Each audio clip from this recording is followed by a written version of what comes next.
took some words from Reverend Gaines in her chapter.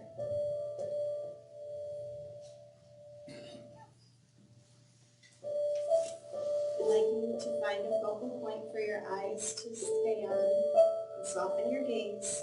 If you feel comfortable, go ahead and close your eyes.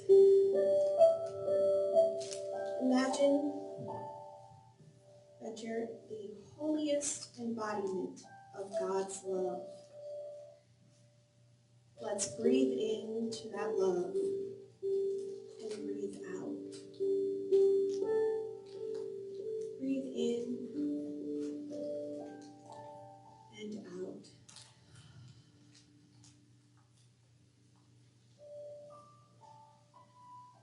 If you imagine this holiest embodiment of God's love, it could be Jesus, it could be Buddha, Mary, or Muhammad, or Queen Yin, or the Dalai Lama. It doesn't matter who. Just that this person is one you love, one you speak to with total honesty and trust. Going forward, I will use Jesus, but you can use whichever person fits you. Let's breathe in through your nose, out through your mouth.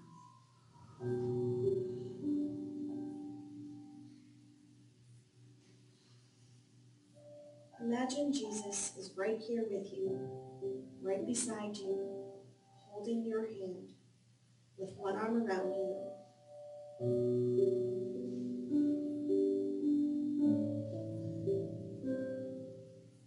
He is saying, I love you. I love you with an everlasting love. I have always loved you.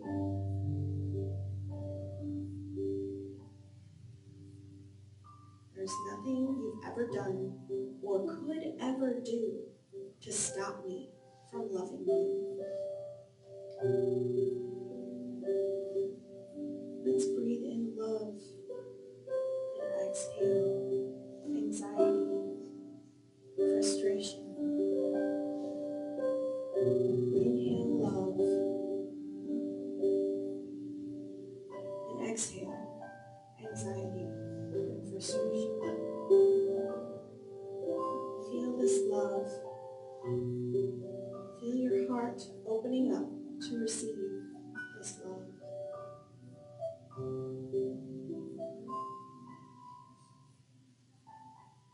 From your head to your toes, feeling cleaning out all the bad feelings of guilt and blame inside you. Breathe in through your nose and out through your mouth.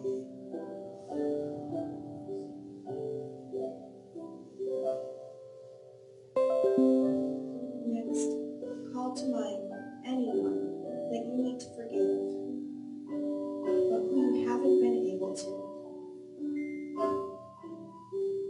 What you can't do, Jesus Christ can. Imagine this person right here with you and Jesus. Tell that person whatever you need to tell them, to forgive them. Feel that healing take place. And if anyone else comes to mind, bring them up so that you and Jesus can forgive them too. Breathe in through your nose, out through your mouth.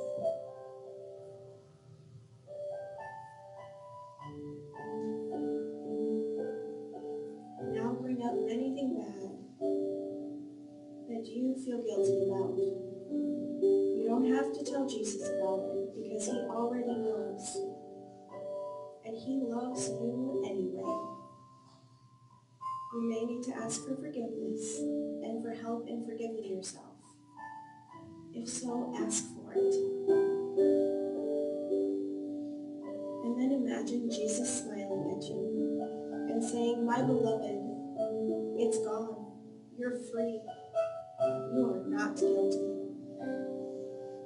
Feel how wonderful it feels to let go of all of that pain and all of that guilt. You don't need those bad feelings anymore. Release them and let them go. Breathing in through your nose and breathing out feelings of guilt.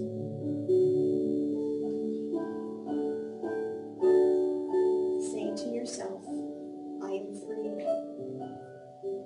I am forgiven. I am a new creature in Christ.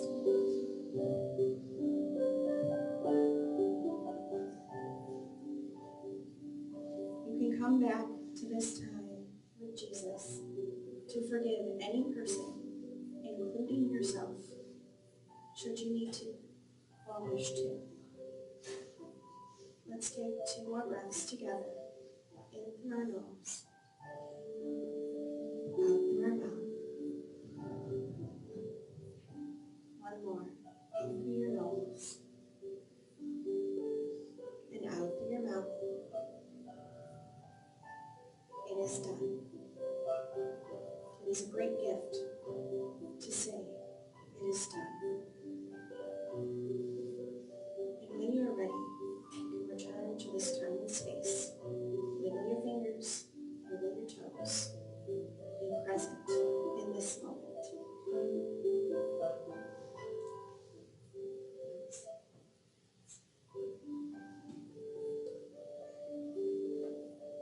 Please join me in our thoughts, our prayers.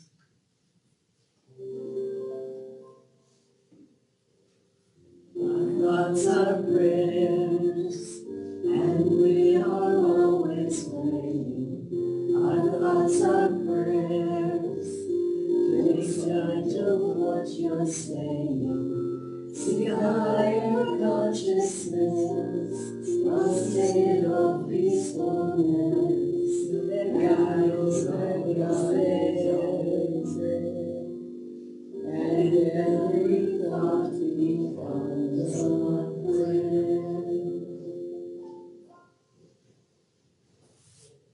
And now, Samantha with your message. Good morning. Good morning. Thank you all for being here today. You could have been anywhere. You could have been in your bed or Florida. But you chose to be here. Thank you for your presence.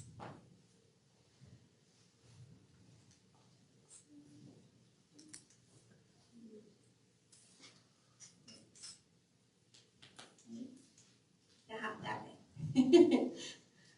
So, why choose forgiveness? Some of you may say forgiveness, that's a choice. Don't they have to earn it? Right? Someone has done me wrong. They talked bad about me. They did wrong by me. They have to earn it, right? No, my friends, they do not. Forgiveness is a choice. Do you choose to cut someone out of your life for saying something bad about you, or do you talk to them about it and choose forgiveness? Do you choose to blame others for the wrong that they've done to you, or do you choose to forgive? I was reading a book about leadership by John C. Maxwell, and on page 59 he talks about the low road and the high road. The low road being revenge and retaliation when being wronged, and the high road being unconditional love and forgiveness. He talks about the low road being the games we play with others versus refusing to play games and living in your truth, in your principles.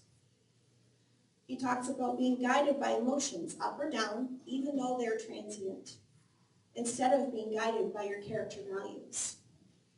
He talks about being reactive and live no better than anyone else, rather than being proactive and living by your truth standards. The power you have is based on the amount you're able to forgive. Think about that for a minute. How much money is in your bank account is based on how much you're able to forgive yourself, others, people who have wronged you, who are learning and growing just as you are. Before we get any further, I'd like to talk about what Charles Fillmore calls forgiveness. He says forgiveness is giving up this false belief, or giving up what is false for what is true. Releasing sin and error from your mind and body and turning to a belief in God. Sin, I like to define sin because people think of it as an end-all be-all. Sin is missing the mark. Sin is simply an error. It's in falling short of divine perfection. We've all done it. We're all human. We all make mistakes. But things that get in our way of forgiveness. Reverend Gaines says the first one is judgment of others. We put them in these really nice boxes, and we say, okay, so you're supposed to be this because you look like this and you do this. But then when they don't meet your expectations, you judge them harshly for it. Well, how dare you be able to speak when you're supposed to be quiet? How dare you stand up when you're supposed to sit down? We do this out of fear instead of living in our truth. And there's something in us that allows us to be able to forgive them when we say, it's our judgments, not yours. That's not your truth. That's not who you are. The second thing that keeps us from forgiving is living with blame. Can you live without blame? When that person cuts you off in the road and you're like, oh man, you almost caused an accident. How dare you? Is it? Did they? Or was it your time to slow down? Was it your time to be more vigilant? Blaming someone else for something that happened does not allow you to forgive.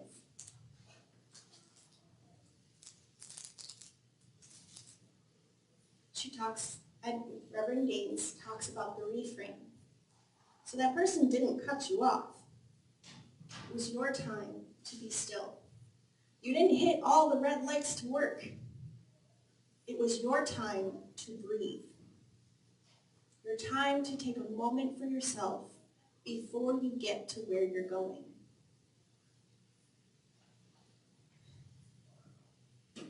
This, because we are prone to judgments, she says, this is most important. That we take these challenges in our lives and we learn from them.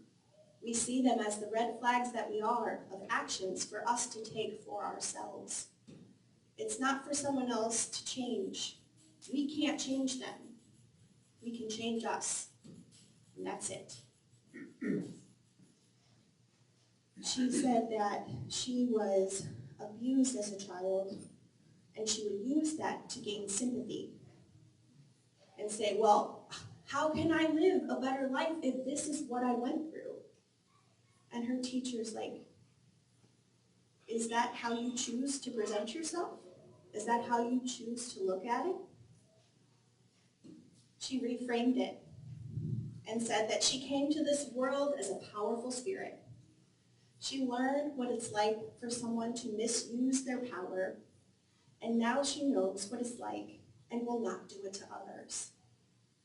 That horrific instance gave her the ability to have compassion, to move forward with grace and understanding. For me, being a parent has been an interesting challenge. I know we're supposed to say, oh, they're so lovely, so wonderful. They are, but also a challenge to keep alive. And also a challenge to not bring up my own things for them. The other day, my daughter took a ball and went right in my eye. And I was like, oh gosh, okay, here we go. breathe. Because that wasn't her shortcoming. That wasn't her being malicious or violent. She had a need that wasn't being met. And that's how she acted it out. I had to sit down, forgive myself for not teaching her what she needed in that moment or giving her what she needed, to forgive her because she had nothing malicious in that action. And to know that when these challenges arise, there are flags to change something in ourselves. She threw the ball at me so I could learn a lesson, so that I had a chance to forgive. Edwin talks about financial debt and how there is secured credit and unsecured credit. So unsecured credit is spending beyond your means and then trying to come back from that, being in debt, versus a credit card, right, which is what you use to build your credit score, to gain a higher position in this world of credit. If you're using it to gain influence, if you're using it within your means, debt is not bad. Excess debt is. And that excess debt is a flag. It's your warning that there's something in you that needs to be forgiven. Something in someone else that needs to be forgiven.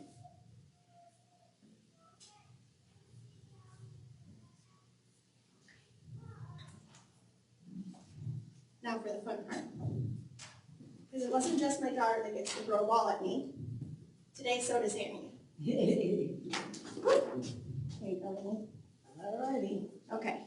Where do you want it? Hopefully right to me. Okay. So this ball could be anything that she said to me, positive or negative, right? Mm-hmm. I take it and I bring it to me. I caught it. It's mine. I'm taking her words and bringing it to me.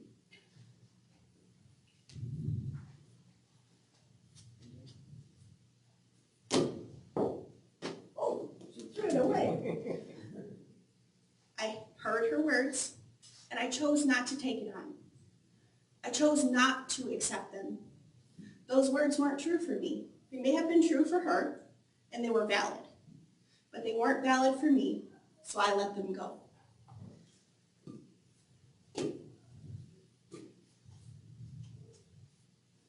Oh! You can also dodge those words. You can say those words, they're not for me. I don't need to hear them. They may be your truth, which we honor, but they're not mine. I walk away and I say, thank you, and I forgive you for throwing the ball. And I forgive you for the words, because they may have hurt, right? I may have taken them on, but I don't have to. And forgiveness is a way of releasing.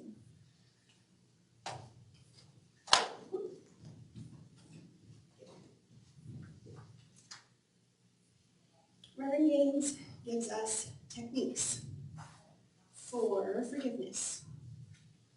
But before we get there, let's talk about Matthew. Chapter 18, verse 21 through 22. Then Peter came to Jesus and asked, Lord, how many times shall I forgive my brother or sister who sins against me? Up to 7 times? Jesus answered, I tell you, not 7 times, but 70 times 7. If asked, it's important to allow your fellow humans to make mistakes. It's important to have forgiveness in these challenges. You may ask about abusive situations, just as Reverend Gaines experienced. She didn't stay in her experience. She left. It's important to know when it crosses the line of abuse. If it is, please, please, please, leave your situation if you can. Seek help. Move forward. I know it's hard to talk about, but we need to have more hard conversations. And it's important to be here for our community. If someone comes to you and says, I need help, be there. Stand with them or guide them to someone who can help them. But in this role, in our role, and in our lives, what do? You can utilize forgiveness for yourself. And that doesn't mean walking up to them and saying, I forgive you for saying. It doesn't mean that you say, well, I need to forgive you now. Okay, but do you? I find a lot of times if people are posturing and saying it out loud, they're trying to convince themselves.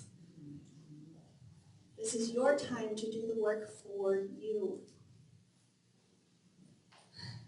Let forgiveness be your guide. Let it become your master.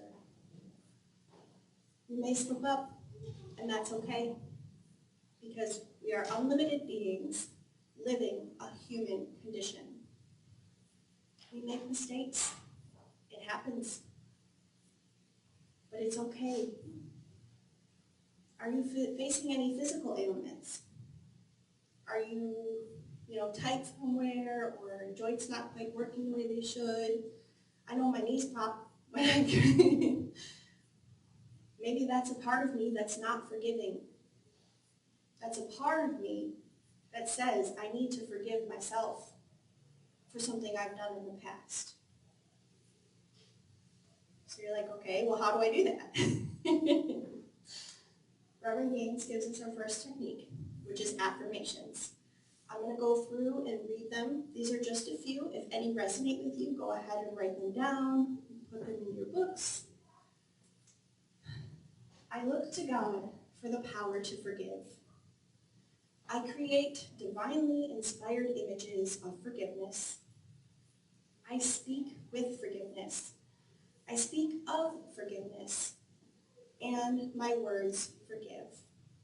I surrender the details of my forgiveness practice to God. I honor the people in my life by sensing their innate divinity. I keep love flowing into and through my experience of life. I love unselfishly and without condition. I love when I am loved, and when love is withheld, I forgive. I am forgiveness' steadfast advocate. I testify to the truth of forgiveness. I appreciate and focus my capacity to love, and I am slow to judge others. I increase the quality and depth of my forgiveness by loving God with all of my mind, with all of my heart, and all of my strength. I feel forgiveness to the extent that I forgive others. So our technique number 2 is to ask yourself, have you put someone outside of your heart today? And if you have, if there's someone who you can't find the will to bless, then you pray for their unlimited health, wealth, and well-being. It could be that darn person with, expletives. You can start there until it feels natural, until it feels right, until you can let them in. Forgiveness technique number 3 is a forgiveness inventory. She says she does it at least once a year. So you ask yourself, who are you holding resentments from? Your exes? Your parents? People who you've perceived to have done you wrong?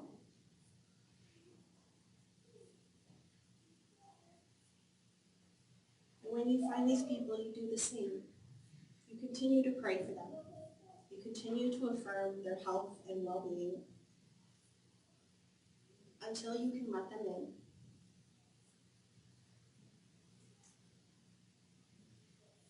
she has a forgiveness technique number 4, which is what I've read the meditation from today. You can give a confession to a friend or spiritual leader. You can say, this is what I've done. I feel blame. I feel guilt. I feel ashamed. And you can picture them saying, it's okay. You are forgiven. Because it is true. It is always true. Even if you're the one doing the bullying, even if you're the one who feels like your needs aren't being met and you have to do this thing, it's okay. You can stop those actions when you choose to. You can ask for forgiveness. And her 5th technique is if all those are still giving you a hard time, you can meditate with Jesus. You can feel God's love. Because if you can't handle it, God can. And God's in each and every one of us.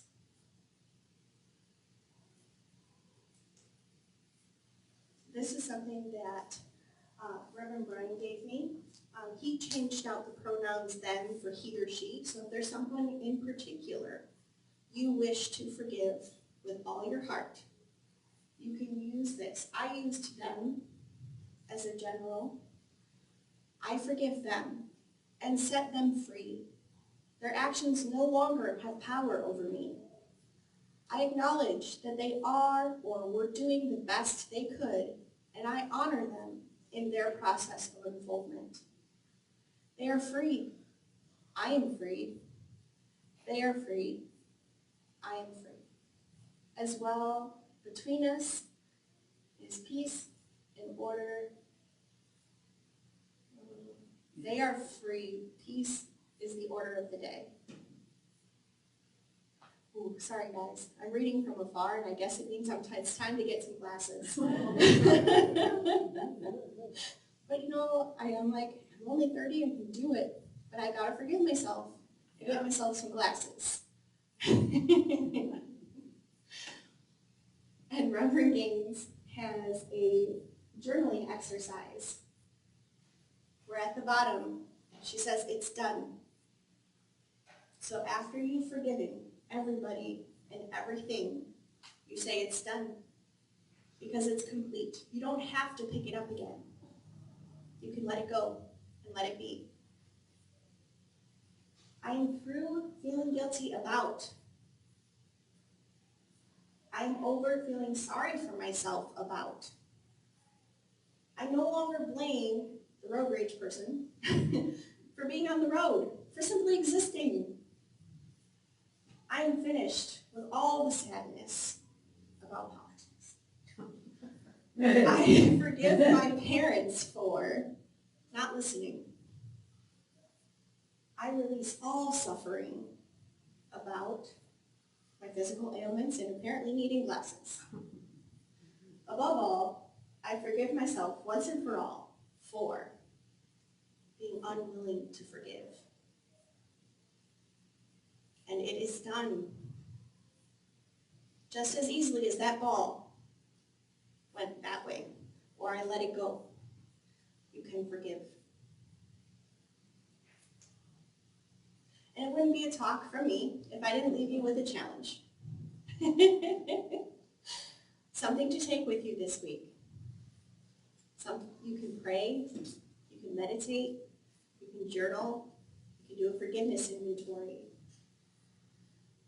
You can affirm forgiveness via post-it notes. You could speak into a mirror.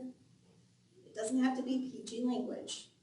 If you need to use expletives and swear and curse, do it until you can let it go. If that's your first step, then let it be your first step. Tithe as though you've already forgiven. Give your 10% that you know you have. Claim it. Say, this is mine to give, and give with a loving heart. And so it is. It's done. I'd like you all to affirm with me. I forgiveness. I have all I need to allow myself to lead with forgiveness. I let go of what no longer serves me and move forward with forgiveness. Thank you.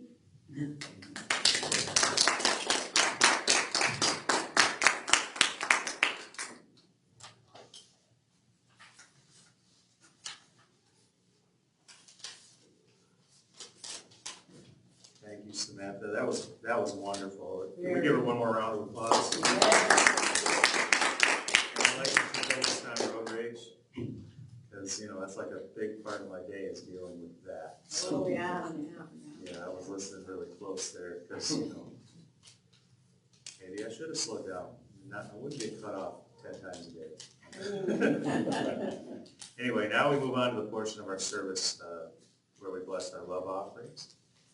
This is the time when we show gratitude to the Lord and increase our blessings.